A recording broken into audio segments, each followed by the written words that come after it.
তুমি কি এবছর মাধ্যমিক পরীক্ষা দিচ্ছ, অথচ ইতিহাসে ভয়? কি করব, কোথা থেকে পড়বো, কিভাবে পড়লে আমি প্রশ্নের উত্তর ঠিক করে লিখে আসতে পারবো, কোথা থেকে পড়লে আমি প্রশ্নের ওই কমন পাবো, এই চিন্তা? ঠিকই, তাহলে তুমি ঠিক জায়গায় ভিডিওটি দেখছো। আজকে আমরা আলোচনা করব যারা এবছর মাধ্যমিক পরীক্ষা দিচ্ছ তাদের জন্য ইতিহাস সাজেশন। আজকে আমরা আলোচনা করব 8 নম্বরের প্রশ্নের উত্তর। এই 8 নম্বরের যে সমস্ত প্রশ্নগুলো আমরা বলে দিব, এই প্রশ্নগুলো থেকে 100% ধরে নিতে পারো, তুমি কিন্তু কমন পেয়ে যাবে। তোমরা যারা এই 8 নম্বরের প্রশ্নগুলো এখনো মুখস্থ করে উঠতে পারোনি, তাদেরকে রিকোয়েস্ট করব তারা অতি অবশ্যই এই 8 নম্বরের প্রশ্নের উত্তরগুলো তৈরি করে রাখো। তো চলো বেশি কথা না বলে শুরু করি আজকের আমাদের আলোচনার বিষয়। যারা এবছর মাধ্যমিক দিচ্ছ তাদের জন্য ইতিহাসে কি কি কোশ্চেন করলে তোমরা কমন পেতে পারো, ওই প্রশ্নগুলো আমরা জানবো। দেখো, আমাদের 8 নম্বর প্রশ্ন, মাত্র 11টি প্রশ্ন বলবো, ঠিক আছে? ওই 11টি প্রশ্ন যদি কেউ না করে থাকো তাদেরকে রিকোয়েস্ট করছি এই 11টি প্রশ্ন তোমরা করে দাও। আর ওই 11টি প্রশ্ন করলে তোমরা কিন্তু কমন পেতে বাধ্য। এবং এরপরে আমরা আলোচনা করব ইতিহাসের 4 নম্বর প্রশ্নের মান নিয়ে। এই 4 নম্বর প্রশ্ন কতগুলা করলে, কিভাবে করলে, কোন কোন প্রশ্নগুলো করলে আমরা কমন পাবো, সেটিও কিন্তু ভিডিও আসবে। তার জন্য চ্যানেলটিকে অবশ্যই সাবস্ক্রাইব করে কাছে থাকতে হবে। তো তোমাদের আন্তরিক শুভেচ্ছা জানাই, তোমাদের মাধ্যমিক পরীক্ষা খুব ভালো হোক। তো দেখো, বেশি কথা না বলে শুরু করি আজকে আমাদের আলোচনার বিষয়। দেখো, প্রথম প্রশ্ন 8 নম্বরের, যে নীল বিদ্রোহ কেন ঘটেছিল, এই বিদ্রোহের বৈশিষ্ট্যগুলি আলোচনা করো। অথবা নীল বিদ্রোহের কারণ এবং বৈশিষ্ট্য খুব গুরুত্বপূর্ণ, এটা ধরে নিতে পারো পরীক্ষাতে চলে এসেছে। তাহলে নীল বিদ্রোহের কারণ ও বৈশিষ্ট্য খুব গুরুত্বপূর্ণ, এটা যদি তোমরা না করে থাকো তোমাদের রিকোয়েস্ট থাকলো এই প্রশ্নের উত্তরটা অবশ্যই তোমরা মুখস্থ করে যাও। এরপরে 2 নম্বরে আমরা দেখবো যে মানুষ, প্রকৃতি ও শিক্ষার সমন্বয় বিষয়ে রবীন্দ্রনাথের চিন্তার সংক্ষিপ্ত পরিচয় দাও। 3 নম্বর প্রশ্ন, তারপরে যেটা রয়েছে গুরুত্বপূর্ণ, সেটি হচ্ছে ফরাজি আন্দোলনের উপর একটি নিবন্ধ লিখো। ফরাজি আন্দোলন সম্পর্কে লিখতে। এরপরে আমরা চলে যাব বাংলায় কারিগরি শিক্ষার বিকাশে সংক্ষিপ্ত বিবরণ দাও। এগুলো খুবই কিন্তু গুরুত্বপূর্ণ প্রশ্ন, এগুলো তোমাকে অবশ্যই করে যেতে হবে। তাহলে আবার বলছি, দেখো, 1 নম্বর যে নীল বিদ্রোহের কারণ ও বৈশিষ্ট্য, অথবা কোশ্চেনটা এভাবে থাকতে পারে যে নীল বিদ্রোহ কেন ঘটেছিল, এই বিদ্রোহের বৈশিষ্ট্যগুলি আলোচনা করো, 1 নম্বর। 2 নম্বরে যেটা বললাম যে মানুষ, প্রকৃতি ও শিক্ষার সমন্বয় বিষয়ে রবীন্দ্রনাথের চিন্তার সংক্ষিপ্ত পরিচয় দাও।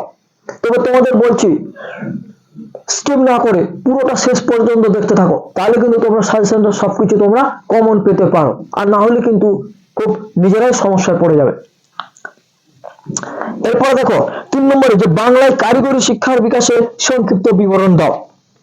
4 নম্বরে আমরা দেখব যে বিংশ শতকের ভারতে উপনিবেশ বিরোধী আন্দোলনে বামপন্থীদের ভূমিকা আলোচনা করো।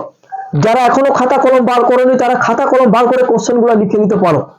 আবার বলছি যে বিংশ শতকে ভারতে উপনিবেশ বিরোধী আন্দোলনে বামপন্থীদের ভূমিকা আলোচনা করো।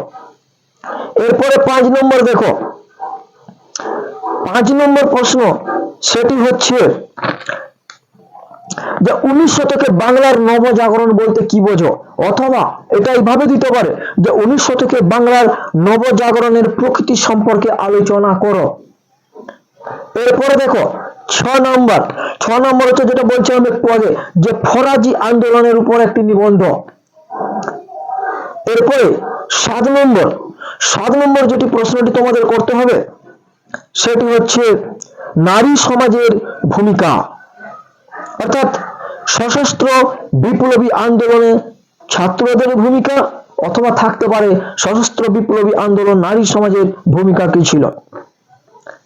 এরপরে যেটা করতে হবে দেখো, সেটি হচ্ছে 1857 সালের বিদ্রোহের প্রকৃতি ও চরিত্র আলোচনা করো। পরের প্রশ্ন তোমাদের যেটি করতে হবে সেটি হচ্ছে একটু আগে বললাম যেটা যে 19 শতকে বাংলা নবজাগরণ, এটা তো বললাম। তারপরে যেটা করতে হবে, শিক্ষা বিস্তারে প্রাচ্য ও পাশ্চাত্যবাদী বিতর্ক কি। তাহলে শিক্ষা বিস্তারে প্রাচ্য ও পাশ্চাত্যবাদী বিতর্ক কি, এটা তোমাকে করতে হবে।